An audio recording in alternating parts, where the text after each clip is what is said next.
Coming up is a show recorded on the day of the last total solar eclipse to cross the United States back in 2017. It's got my friend and colleague, Janna Levin, who will carry you through what to look for, what to expect, and give you little tidbits about the sun as well. Coming up. Welcome to StarTalk, your place in the universe where science and pop culture collide. StarTalk begins right now. Welcome to StarTalk All-Stars. I'm your All-Stars host, Janna Levin. I'm also a professor of physics and astronomy at Barnard College of Columbia University and director of sciences here at Pioneer Works, where we're hosting this show. Very excited to be here. We've never done a show from here before, so this is awesome.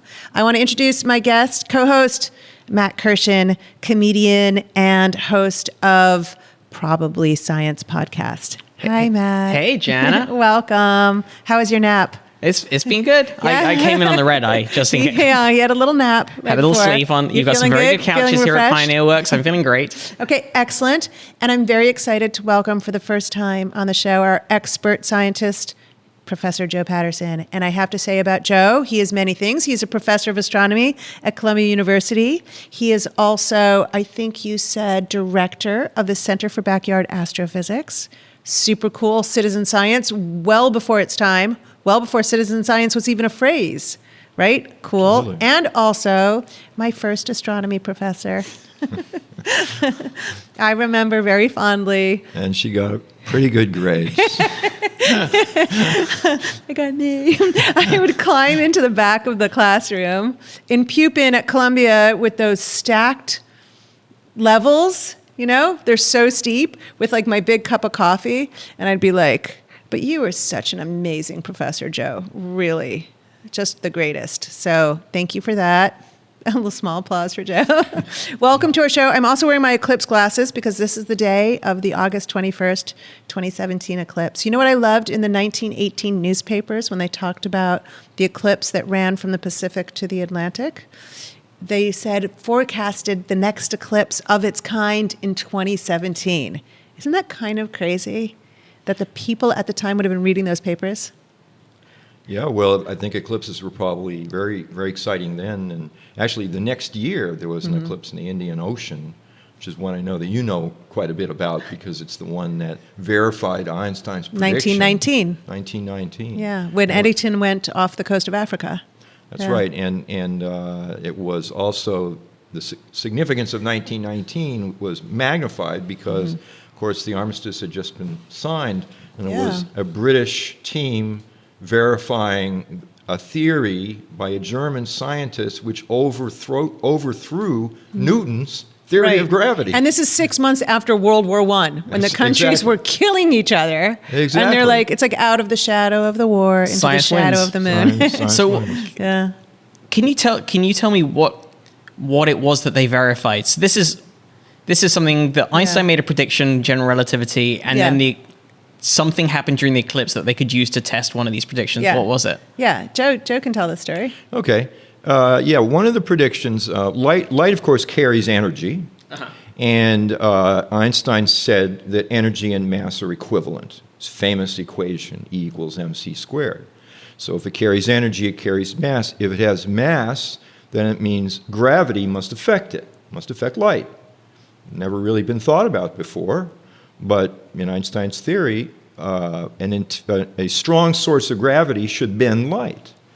And so, but there were no sort of strong sources of gravity around at the time, except people thought, well, during a solar eclipse, if you look at the position of a star, take a photograph of the sun in a solar eclipse, you can see some stars around the edges because it's so dark out, and look at the positions of those stars, and if the light has been bent, those positions will have shifted from their normal positions. So you'd know where the star should be just because of where it has been in its trajectory in space. Right, because of astronomy. Absolutely. And then the sun is suddenly in the way, and that light from the star would have slightly curved around it. Right, That's so correct. if there hadn't have been an eclipse, you'd be blinded by the light of the sun. So like in this case, I think they looked at the Hades cluster. And so it was directly behind the sun, and usually you'd be completely blinded by the light of the sun, and what would you know, right? But with the total eclipse, the sun goes dark, and you have this opportunity to see this thin vapor of light, right, just come around the bend when you know it's behind the sun. Right. So you're just able to see a tiny bit of this star that you should never be able to see because there should be an entire star between them. Yeah. Yeah, but I love what you were saying in the, opening, which is that this was really a tremendous moment for people to crawl out of this hideous patriotism, right, nationalism, and instead to feel like citizens of one place, one planet. I mean, to be fair, Einstein later left Germany and went to America, and then that was part of the Allied team. So we got him back. So I'm still claiming Einstein as part of Team Allies. Okay. Well, amazingly, Eddington is really the one who catapulted Einstein's fame in the English-speaking world. I mean, that was really the event, right? And then Einstein becomes incredibly famous. It's on the covers of all the newspapers, and that's the cleverest experiment I can think of from an eclipse. But there's some really amazing experiments now, which are probably deeply clever, but just somehow don't have the singular historic placement. So what do people do now to scientifically from an eclipse? Like, what is scientifically valuable? I mean, we had this eclipse today. It was incredible. You had 4,000 people out at Columbia. Yep. It was amazing. Yep. How was your view, by the way? Did you get clouds? It was sort of partly cloudy. Yeah. But gosh, there was just very little. Everyone was very elated at this event. I know. It hadn't happened in such a long time. Yeah. And people, for reasons that amaze me and delight me, people react with enormous glee at this sort of scientific spectacle in the sky. Yeah. So you didn't expect 4,000 people? What did you expect? I expected maybe about 250 people. Okay. I started to worry about like 700 people coming or something like that, but I did not expect thousands. That was really fantastic. And it was exciting, right? They got into it even when the clouds were there and then it would come back? Yeah, they'd come with their friends and they'd look for glasses. We brought 500 glasses. So I stole some of your glasses. So you had 500 minus about 70. Okay, well, there you go. So there's you gave them to me personally. That's true. Yeah, I remember it now. A lot has happened since yesterday. But so they disappeared pretty fast. But people shared them around. Yeah. And I mean, you don't sit there looking at it for 4 hours. No, absolutely not. Yeah, the only one who did was me. It's good to share them. It was me because people kept needing help with the telescope, and frankly, I'm still getting some after images in my eyes. Oh no! But I think I'll be okay. Not good. I think I'll be okay in a few hours. But you were using like the finder of the telescope without a filter? No, the technique is we were just use your hand in the finder to find it, and then so the finder casts an image of the sun on your hand. Yeah, and that's how you know you're pointing in the right direction. That's how you know you're pointing in the right direction. And of course, when the kids come up, some of the littlest of children are the most violent treaters of telescopes. Some kind of mathematical law there, and so they would sort of bash the telescope, and you'd have to orient it there. Yeah. But it was. Well, that's great to have that many people getting excited at a young age and. No, absolutely. Absolutely, yeah. So I asked. Oh, sorry, Matt. No, go for it. No, I was just going to say. I asked you originally, what are the scientific experiments that people do now from an eclipse? So we did it for fun and elation and excitement. Yeah, everyone was happy. It was my first time seeing an eclipse in America as well, which is cool. Like normally, as you know, I'm normally like in a jungle somewhere tricking people into making them my god, or me their god rather. I mean, that's the best use of any eclipse scientifically to trick. Mm-hmm. Yeah, and has it worked in the past? Yeah, I'm now the god of quite a few different cultures, and also, little tip: you don't have to wait for a solar eclipse. Lunar eclipse work perfectly well. In terms of intimidating. Yeah, Columbus found that out in 1523, and one of the many good things he did. So wait, what was 1523? Well, it was an earlier one. It was 1504. It's 1504. Okay. He knew there was going to be a lunar eclipse on a particular night. And, he was, set up an assembly line, tell the local people to supply him with a certain amount of sugar and gold and whatnot. And then they would get those cardboard glasses? Mm-hmm. No. He would have loved to have them. But he basically said, look, your shipments have been a little sparse lately. Mm-hmm. If you don't pick up the pace, I'm going to basically blot out the moon tomorrow night. And they said, my God. I don't think so, buddy. I don't think. And then he did. Oh my God, that's And a good so trick. he got a lot of cooperation after that. Wow. Yeah. What most people don't know is there wasn't actually an eclipse planned. He really did have that power. So And you've learned to harness it. Okay, I'm going to ask I've Joe taken you for way the off third track, yes. time. The Well- third time, I'm going to get Joe to answer this question. fun and games aside, what is the real science that Yes. real Okay. scientists are doing? Yes. Okay. There's not, right now, the solar eclipse is primarily a place where people go crazy. Lives are changed. My life was changed with my first eclipse. But scientific experiments are being done primarily to study the corona. The corona is never studied as sensitively as when the sun is blotted, when the photosphere of the sun is blotted out. And while you can do it a little bit from the tops of mountains where you get above the dust layer, and then you could kind of study the outer layer of a corona because some of the bright blue sky is muted up there. The lower corona you can never see. But during an eclipse you can, because when the moon fits over the sun like a glove and you get the entire photosphere blocked from then you can look at the lower corona and you can see, well, the structure in the lower corona. And one of the things that we'd like to know, for example, is what supports the corona. Most people have seen pictures of the corona. Most of them are actually taken during eclipses, as a matter of fact.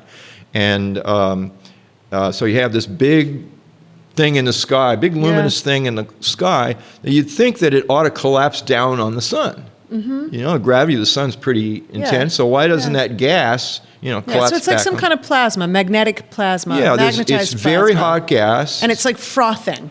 It's always like churning and correct. frothing. It's something I heard just last week because of all the articles about the eclipse. I didn't realize that the corona is hotter than the surface of the sun. By It's- a lot. The hottest parts are 100 million K. The Kelvin. The Kelvin. People speak only Fahrenheit in our audience. So that right? I'm not Oh. going to attest that nobody speaks Celsius or Kelvin, but I'm going to say it's like tens of millions of Fahrenheit. Is that about right? Okay, we'll double it approximately. All I don't know. Anyway, about 10 million Kelvin for the center of the sun, but about 100 million for the outside. So it's hotter. Parts of it are hotter. Which is crazy because the center of the sun is where all the nuclear reactions happen. So like it's hot enough in the center of the sun to have a nuclear bomb. Right. Yeah, and nuclear the corona, fusion. and then like the atmosphere gets down to like 10,000 Fahrenheit or something like that. The atmosphere is about 10,000 Fahrenheit. Yeah. And then it goes way up at the corona. Yeah. So nobody knows why. Nobody really knows. Maybe they will after this eclipse.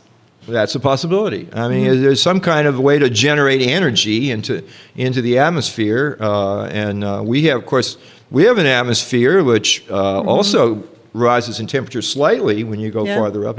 I did not know that. Yeah, when you go up to about 100,000 feet, it's dropping. Then above 100,000 feet, it starts to climb a little bit. Interesting. Yeah. So is that because of like sunlight hitting? well, yeah, it's because some of the Dissipation, lack of sunlight, dissipation? actually gets absorbed up there. Right. And it gets And hot. it gets absorbed directly, and there's not much matter up there, so you absorb the sunlight, there's not much Can't- matter, and so it's yeah. fairly hot. Now, even though it's hot, if you went there and it went outside, you'd die immediately, but, I don't know how you would die exactly, but it, Say you had some But kind if of you didn't support die system. that way, yeah, if you had a there'd be an support system, alternative. you'd find it cold because, of course, the density is so low Right. that the amount of, collisions on your body. So these particles have more energy than they would do a little bit lower down, but they're hitting you less frequently. Very Right, less exactly, frequently, rarely. yeah. So is the corona responsible for the solar winds? The corona itself, we don't know the answer to that. So like aurora borealis and the northern lights Yeah. are coming from solar winds striking our own magnetic field. And so it's unknown if that originates from the corona. Well, it originates in the same place that the corona originates, but the present, I think, most common Yeah. theory is that they come out of holes in the corona. The corona has holes in it. Huh. And so basically, because some time-lapse movies have been taken of basically streams of material coming out through Insane. these holes in the Yeah. corona, and they go out to the whole solar system. Amazing. And they eventually cause the northern lights and the southern lights, and they get to Jupiter, and eventually they leave the solar system. So you were mentioning your first solar eclipse changed your life. Yeah. What year was that? It was 1970? But you had seen an eclipse before, just not a total. Is Well, that right? that's right. As a child growing Yeah. up in Japan, I had seen about a 90% eclipse. And so You didn't stare at it, did you? I don't know what I did. Somebody gave me a piece of glass or something, and I can't remember anything about it. I just do remember when 1970 rolled around, I thought, well, I see a 90%. Should I go down to Virginia to see a total? See 100%? Yeah. What could the 10% Yeah. be? And I just graduated from college, and my one of the math teachers there said, "It doesn't work that way." So he was a math teacher. Had to accept work it. that way, right? So we go down there, and so on March the 7th, 1970, it was totally clear. It was an experience that changed my life. It was, I think, for many people who see a total eclipse, it's sort of a marker in their life. Your birth, your death, your marriage, Wait, the perhaps. solar eclipse comes after death? Are you we doing don't this know. chronologically, Joe? I'm very confused. Well, this is science. We don't know everything. Wait, birth, death, then marriage? Well, okay, these things can be rearranged in various orders depending on your metaphysics or your lifestyle. But anyway, so I became an eclipse junkie then. I saw the next eclipse. Have you chased many? I've only chased 4. I guess I count this one because I live in New York City. Yeah. I'm You opted here. not to go. I opted not to go. It is a kind of experience. There are certain things you only need to do once, actually. And Is death one of them? I would be a little afraid. That if I went to another total eclipse, It would alter you. It would no. It would just be some kind of letdown. It would just be. Yeah. I did it before. It's the same. I can't. It's not. I don't know. Yeah. Because I never saw the second one I saw was very spoiled by clouds. Right. The third one the same. Right. So. But what happens if you do have one that's even better than the first one? Then you're stuck. Then you have to spend your entire life saving up to the next eclipse. And Oh yeah, it's even worse. That's true. And you're like, Thanks for all pointing right. that out. it turns out to be better than the first one. Then you're like, oh, okay, I guess it just gets better every time. Geez. Now I have to. That's my life. Now I have to put teaching on and research addiction. on hold. That's the technical definition of addiction. Yeah. But there are people who chase eclipses all the time. Some people have seen 50. That's Because insane. there's about one a year somewhere Yeah. on the Earth's surface. One partial or one total? No, there's about one total eclipse a year somewhere Really? on the Earth's surface. Yeah, about one. Some. So do you want to tell us why it's so rare? Why don't we have it monthly? Yeah. Why isn't that every time there's a new moon, when the sun is basically behind the moon to some extent, right? So it goes dark. Why don't we have a total eclipse every month? Yeah. So if the moon orbited in exactly the same plane as the sun, then indeed, every time there was a new moon, it would just fit right over the sun like a glove, have an eclipse. You have to turn the lights on if you're driving. Yep. And then after a while, people would think of it as, I don't know, a nuisance, perhaps. Right. They'd be like, oh, this again. It'd be something they just list next to the weather. Like, Something Just like like newspaper, that. the phase of the imagine moon. if there was only a full moon once every 100 Yeah. years. We'd be like, there'd be Yeah, that's parties right. to go see the full moon. But- We'd be like howling at But the moon. it would just list it in the paper, just like Right. sunrise, sunset, eclipse. Hasn't been a full moon since 1918. Yep. Yeah, so so that's what it would be if it were in the same plane. Right. But the moon's orbit is tilted by 5 degrees. It's 5 degrees, okay? So the moon is half a degree in that's a diameter. lot. So it misses. So it misses like 9/10 of the time. And So each time it goes around and crosses the orbit of the Earth, it's not necessarily new moon. Yeah, well, there's a technical definition of Yeah. new moon when it's sort of exactly, Right. above or below the sun Right. or at Right. the sun. Okay. So that's a technical definition of Okay. new moon. And so we do say there is a new moon, but it's not exactly Right. the newest of all new moons.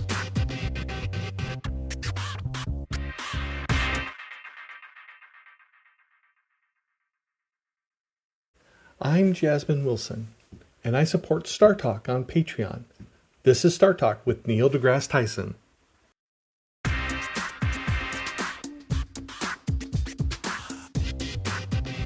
Am I right in thinking it's just coincidence that the moon fits exactly over the sun? Or is there any greater reason why it's exactly the right size for an eclipse?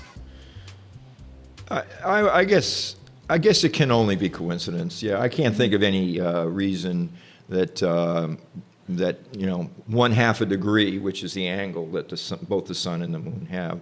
I guess the only thing I think of is if it were something smaller, if the moon were smaller than it is, or bigger than it is, the orbit might not have been stable.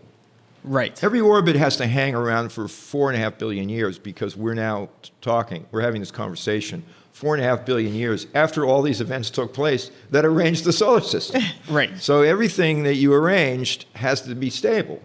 And there's certain things that are not very stable. Like if the moon is farther away, a lot farther away than its present distance, then basically Jupiter, Saturn could occasionally sort of tug it out, and we might lose our moon. Oh, right. Yeah. So the moon is 400 times smaller than the sun. Is that right? So it also 400, yeah. 400. So it also happens to be 400 times closer. Yeah. And that, like, my thumb is a lot smaller than the moon, but I can keep it really close to my eye, and I can cause a total eclipse of the sun this way, right? Yeah, you absolutely can. It's very instructive to do it too. Actually, you get a feeling on a clear day. On a cloudy day, it's not interesting at all. But on a clear day, you can just do that, and it's a measure of exactly how clear the day is. Because sometimes you can see the blue going all the way to the edge of your thumb. That's a really, really clear day. And that's how solar astronomers, when they pick their observatory, that's how they, they're all on mountaintops. Yeah. And, there's a lot of people like sticking their thumbs in the air. And so the big difference with the moon eclipsing the sun in a solar eclipse in my thumb is that I cast a much tinier shadow, and the entire U.S.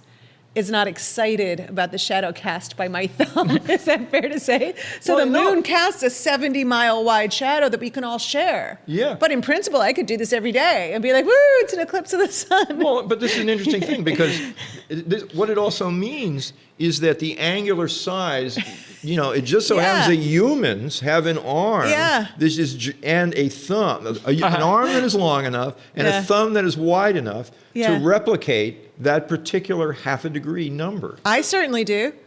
She does. Sure, her proportions are fairly normal. Oh, skip the fairly, brother. Let's not get into this in a podcast. So would it be possible if you wanted to do some of the experiments that you normally only have to wait till an eclipse to do, to send up into space a telescope and a blocker? There is one. Okay. Yeah, there is an experiment where they fake an eclipse all the time. So they have one telescope in space pointing at the sun, and it has a. Do you remember what it's called? I can't remember what it's called. No, I can't remember. Sorry, apologies to the PI on that particular experiment. But I mean, there's something that is supposed to be spectacular about the moon doing it, and I'm not sure exactly what it is, but in terms of coronal physics and studying it. But I have another question about coincidences. So I've heard a theory, and I know it's just a theory, that it's not that well substantiated, that early in the Earth's formation, an asteroid slammed into the planet, a big one, and sloughed off the moon, basically, out of Earth stuff, and created the moon. The moon settled into a spheroidal shape, the Earth settles into a spheroidal shape, and it also tilts the Earth. So it creates not only our lunar system, but the seasons. Have you heard this theory? Yes. What's your feeling on it? Well, I haven't read the papers on it. Yeah. I know when I first heard about it, I thought it was a stretch, to say the least. Mm-hmm. I didn't really know why you need to have a special mechanism to make the moon. Because there are moons all over the place. There are moons all over the solar system. And Yeah. how are there going to be special mechanisms for all those other things? On the other hand, our moon's a little different because the Earth-Moon system is a kind of sister-brother relationship. They're almost there. two They're planets. almost the same compared to the ratio. Jupiter has just a bunch of tiny things going on. Yeah, so Jupiter has, dozens of moons? Yeah, it has, I think, at least 28 named Insane. moons, actually. Yeah, and they're much, much, much smaller than Jupiter, because Jupiter is, huge. But the moon's, a quarter the size of the Earth? That's not that much smaller. That's, in the zone. Like I'm a quarter your size. Yeah, and in fact, interstellar travelers, if they're zooming in on the solar system, their eye would be caught by the Earth-Moon system, and none of us knows exactly what caused life on Earth.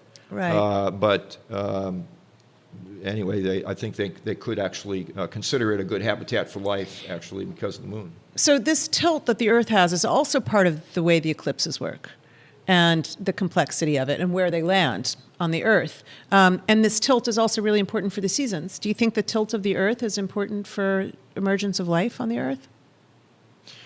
I mean, could it be so instead of the Earth facing straight up when it orbits the sun, it actually points towards the sun. Yeah. And it's the reason why it's summer in the northern hemisphere and winter in Australia and vice versa at the same time. Yeah, well, if you had no tilt, or if you had like a 90-degree tilt, like Uranus has a 90-degree Is tilt. it straight up it's and down? 88.5 degree or something like that. Is it like the only one of the planets? It's the only one that's really close to 90. So if it was 90, then what would happen is the equatorial regions would be hot all the time. Right. And the polar regions would be cold all the time. extremely cold all the time, although the sun would always So be no on. seasons. There'd be no seasons, or I know they might call them seasons, but you'd have to travel to get to the, Right. Yeah. And so that can't be good for life, because life generally, I don't know if life needs changes, it needs really seasons, but it does sort of need, the hottest of temperatures on Earth and the coldest of temperatures on Earth don't seem to be very favorable for life. But not necessarily primitive life. Primitive life might like heat more. Do you think that we're going to discover other primitive life in the solar system? Well, I doubt it. I can't think of where it would be exactly. You doubt it? Not on the moons? Other moons, like you were saying, of Saturn, Jupiter? It's a lot of moons. And they're Earth-sized, some of them. Yeah, no, I don't. I'm not suggesting they should all be Habitable?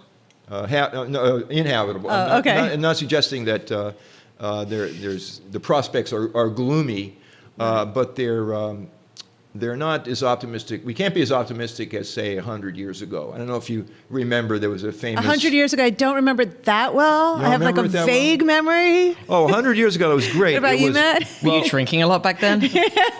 Well, let me tell you about it. I have been around 100 years, but close.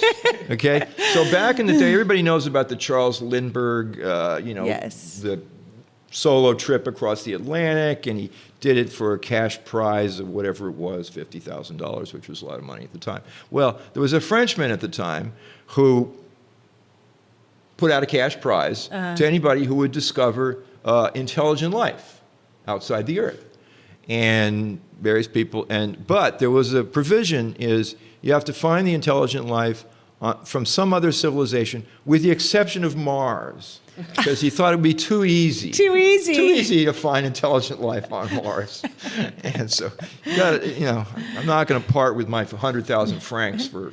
Just to bring it back to eclipses, can't you see eclipses from Mars, but with different bodies? I think, well, didn't the rover of course, see... there's some very small moons on Mars, Phobos and Deimos.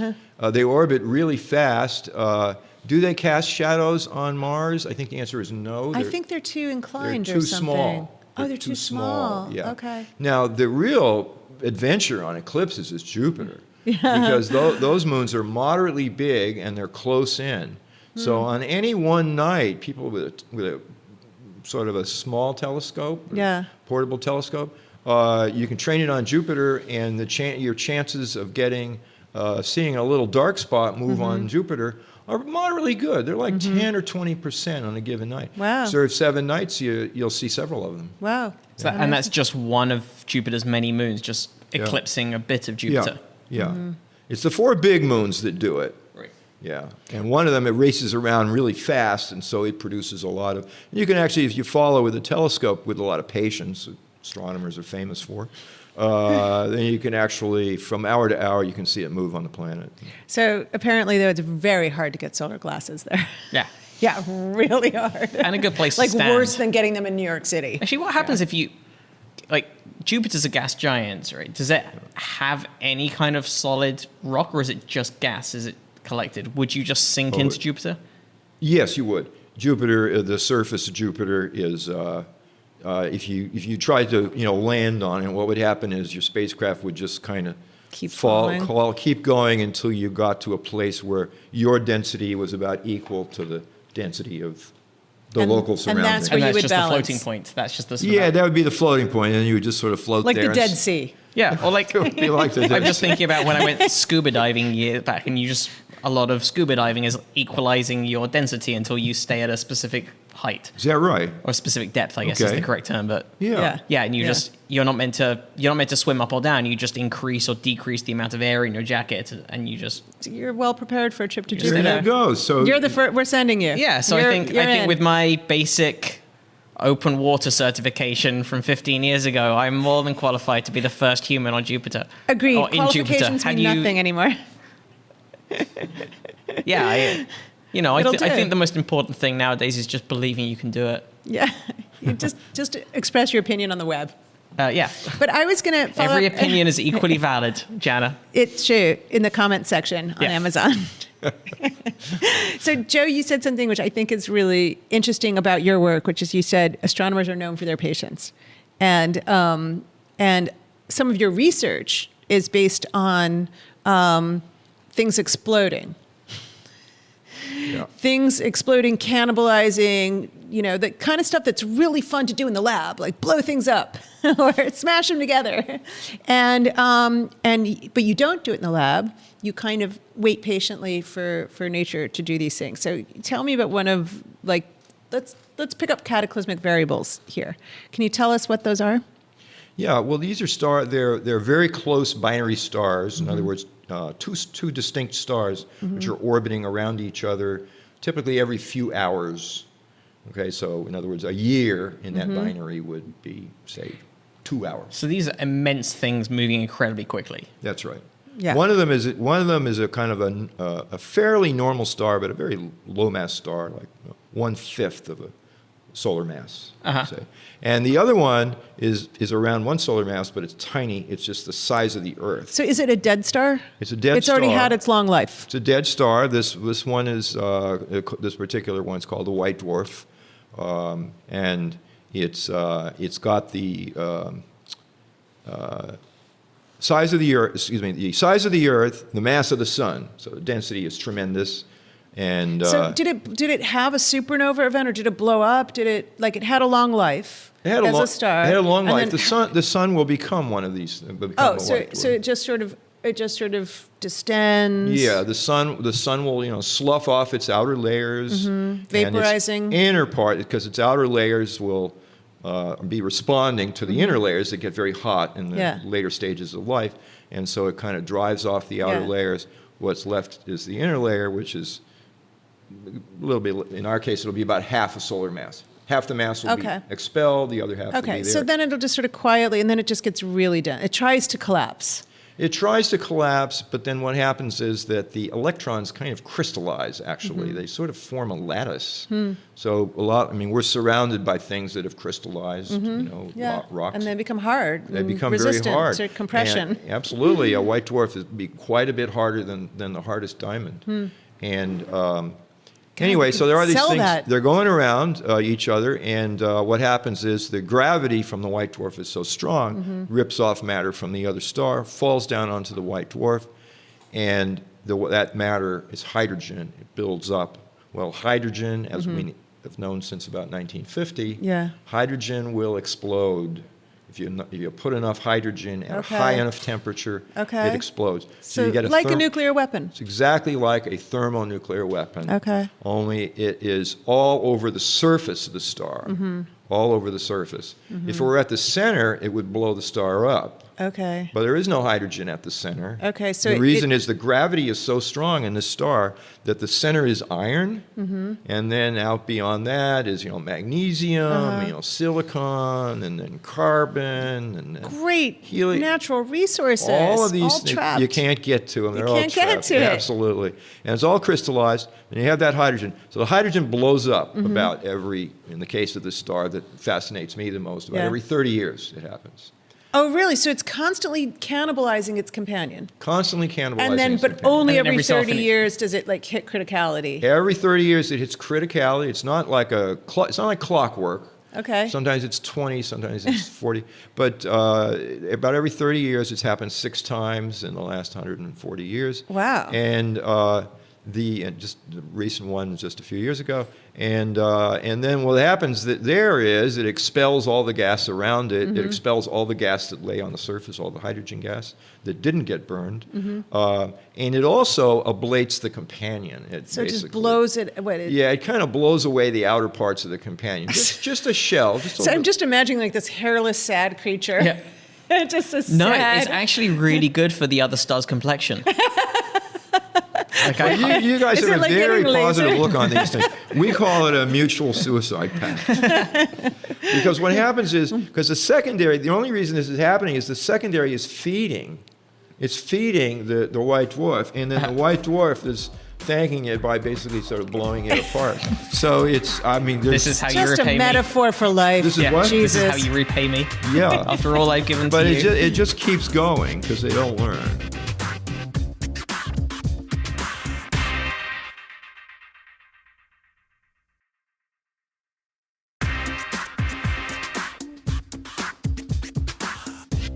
I'm Janna Levin. I'm here with my co-host, Matt Kirshen, comedian and co-host of Probably Science. Hey. Welcome, Matt. Thanks, for Janna. coming all this way.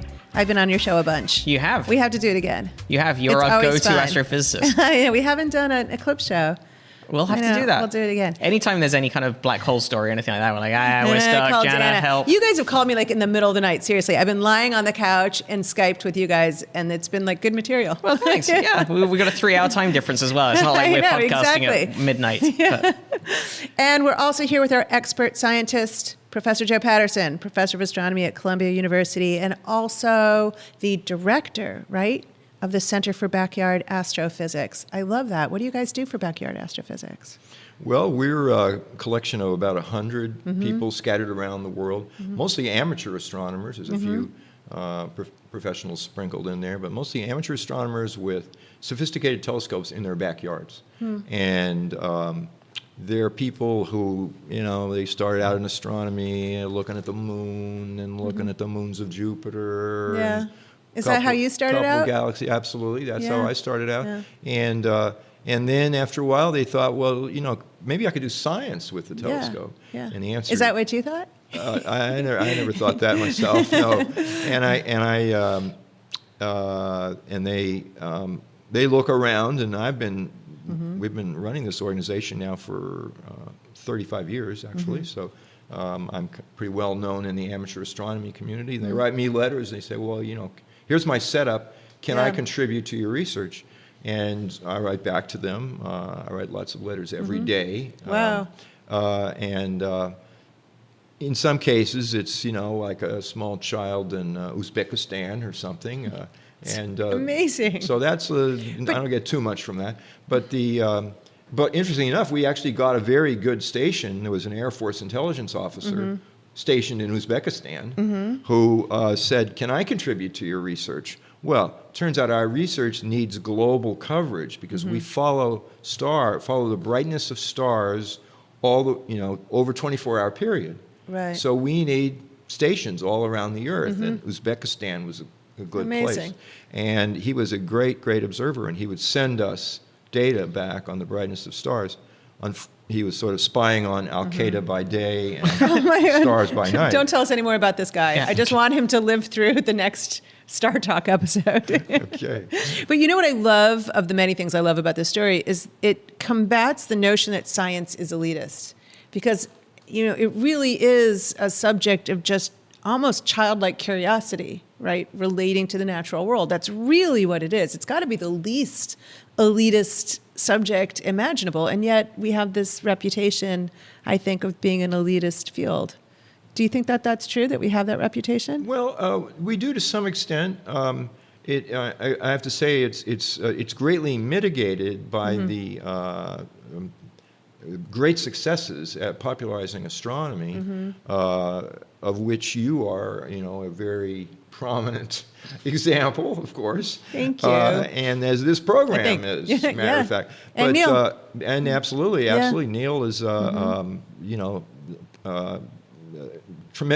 tremendous energy and tremendous commitment to everybody. The last time I went, Neil and I are both big baseball fans. I went to a game with Yankee Stadium, and of course everybody recognizes Neil, and people come up to him, it's and crazy. they say, I remember this one guy in particular said, because they don't know how to ask a question about astronomy when the great Neil Tyson is there, but so they can't figure out. But they have a friend, who's an amateur astronomer. They call up their friend and say, "Hey, I'm in the next row here to Neil Tyson. Do you have a question about astronomy?"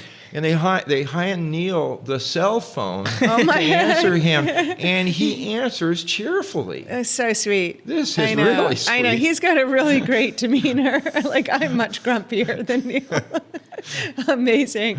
So we were talking earlier about blowing things up, and we were talking about the cataclysmic variables. But there is another phenomenon in which well-known things blow up spectacularly, and that's the supernova event. And you've been doing some research on this recently. Yeah, well, I mostly study what happens, after the supernova event, because what basically happens with a massive star is instead of just blowing off its outer layers, that has an instability in the core. So that's the really dangerous place to ignite an instability in the core of the star. That will blow up most or all of the star, and it's a. Now, isn't that good for us?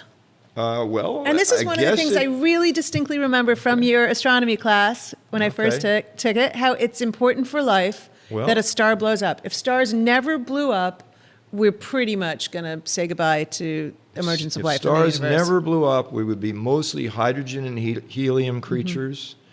That would be pretty uninteresting. Pretty boring. Very high-pitched voices. Very high-pitched voices, but helium has no chemistry at all.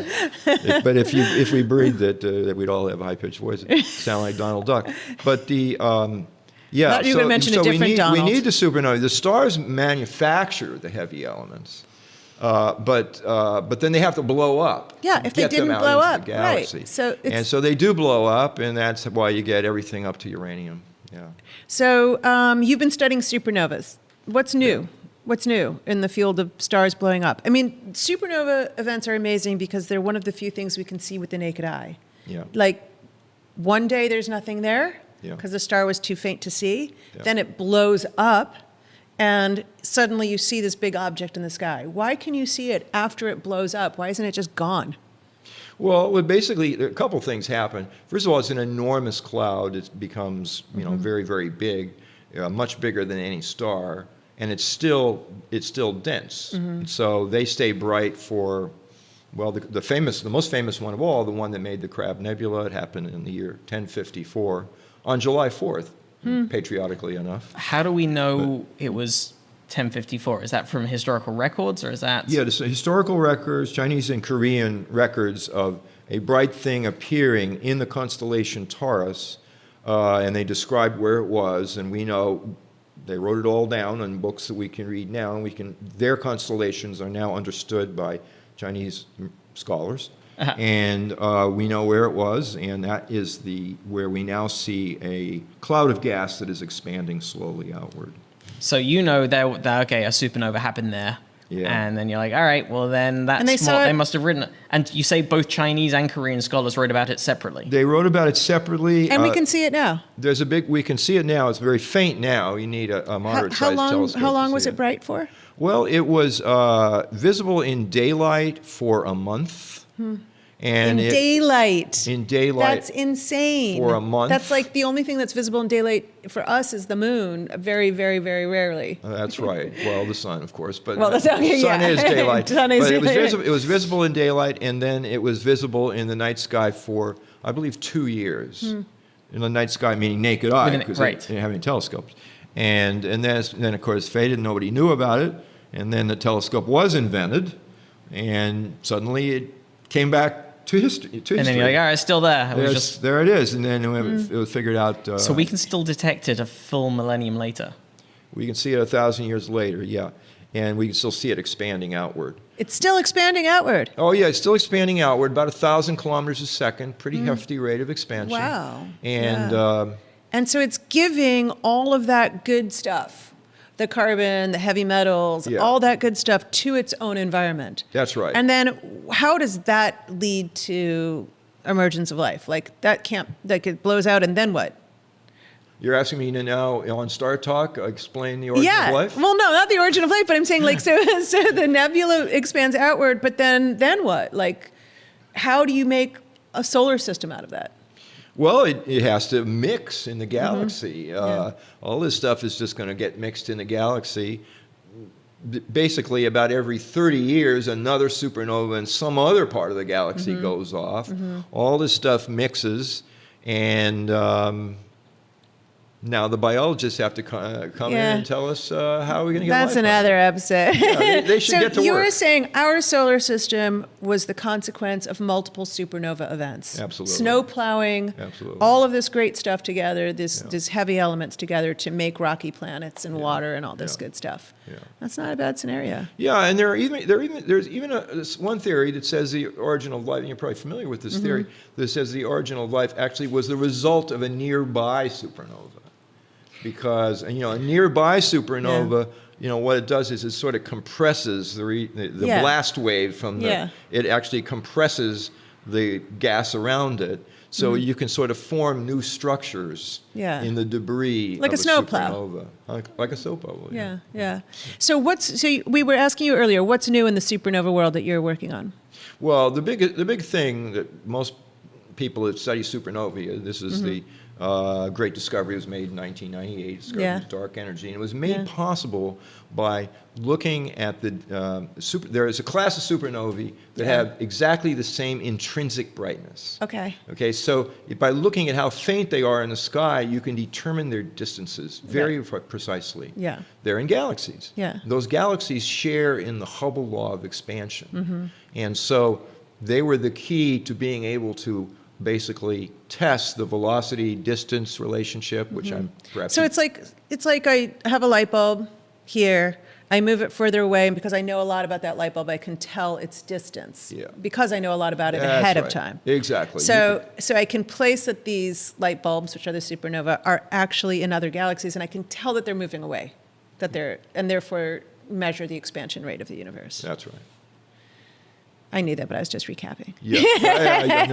For effect. It was a device. That's the big thing about supernovae. Our particular research is a little more on the remnant because many supernovae leave neutron stars behind.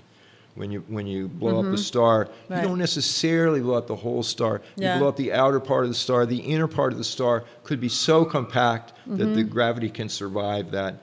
And that frequently happens. And it makes neutron stars, and there's thousands of neutron stars in our galaxy. Some are in binary star systems. Those are the ones I like because we study these binary star systems. We can measure their periods. We can measure their rotation. So what is a black widow pulsar?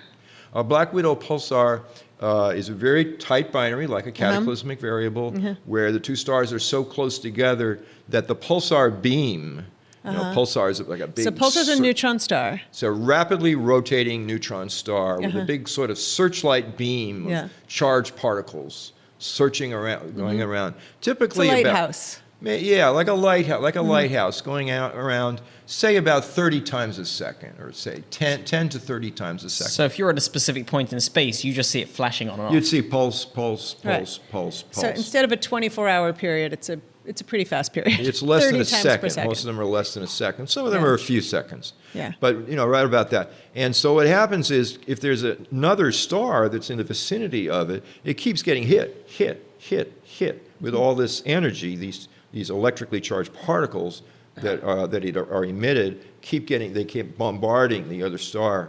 And basically, it's the black widow pulsar. The companion eats it.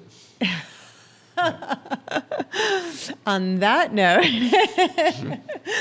I did, before we close the show, want to ask Matt to throw us a cosmic query to bring us back to remember that we were on this day, August 21st. Joe, your shirt has... where will you be on August 21st, 2017, the Great American Eclipse? Where is the eclipse in that picture? The eclipse is down there in Tennessee. In Tennessee, Yeah. okay, but you were not in Tennessee. So let's bring this back to the eclipse day, and I think we have a cosmic query. We have one cosmic query from Ben Ratner, and that is, on a planet from a binary system, what would a solar eclipse look like? And could a star create the eclipse of the other star? Well, could a star create an eclipse of the other star? Absolutely. If it was a faint star occulting a bright star, that would be that would be like what we saw today, or what people in totality saw today. Uh-huh. Yeah. It could be a bright star occulting a faint star, and nobody would care. Right. And It's like the sun occulting a distant star. We don't care. yeah, we don't care about that. And so now I have to have a planet in there too. And then the second thing, you've got a planet. So you're on the you got a planet. binary star, and I guess there's a planet somehow orbiting in some. I imagine the orbit Where would be are you? weird Are as you well. on that planet, or are you on a different planet? I believe you are on that planet, is my understanding. Okay. And then let's say there's a moon as well. Yeah. Well, Oh, please. Well, the moon probably is a small moon, so Right. I'm going to neglect the moon. But yeah, no, I was assuming the planet A planet and another yeah, the planet, planet maybe. would normally see the binaries, and then every so often they would line up, and one would go in front of the other. I'm not sure it would be celebrated in any particular way, unless it was the faint one going in front of the bright one, Well, because so- that's really what creates the spectacle. Actually, maybe you could mention how we use that technique to look for exoplanets. So that's yeah. really cool. Yeah, absolutely. Well, of course, if you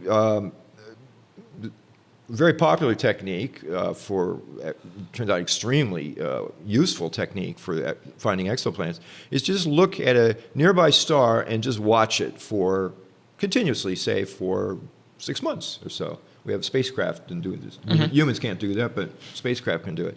I'm And very patient. What happens occasionally is that a planet will wander, and if there is a planet up there, it may wander across the face, and you'll see the face of that. You won't see light from the planet, but you'll see that the light from the star has a little dip in it.